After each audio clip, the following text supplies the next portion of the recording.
అనంతగిరి మండలం అనంతగిరి గ్రామంలో ఉన్నటువంటి నా పేరు గంధం శ్రీనయ్య. మాకు ఒక 6 ఎకరాల పొలం ఉండే నాటేసినాము. మొత్తం ఈనింది పాలు పోసుకున్న దశలో రాత్రి బుధవారం రోజు అమావాస్య రోజు వచ్చిన 5 గంటలకు తీవ్రమైన గాలి వాన వల్ల మొత్తం నీటి మట్టం అయిపోయి పడిపోయింది. పొలం మొత్తం పడిపోయింది.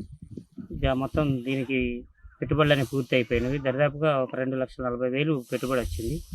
ఈ అకాలమైనటువంటి ప్రకృతి వైపరీత్యాలకు నేను చాలా లాస్పోయి ఉన్నాను కాబట్టి గవర్నమెంట్ వారు నన్ను ఆదుకొని ఆ వ్యవసాయ శాఖ వాళ్ళు వచ్చి ఆ ఇన్సూరెన్స్ కానీ ఇంకేమైనా ఇతరత్రమైనటువంటి ఏమైనా ఉంటే వాళ్ళు వచ్చి పర్యవేక్షణ చేసి నాకు న్యాయం చేయవలసిందిగా గవర్నమెంట్ వారిని కోరుకుంటున్నాను.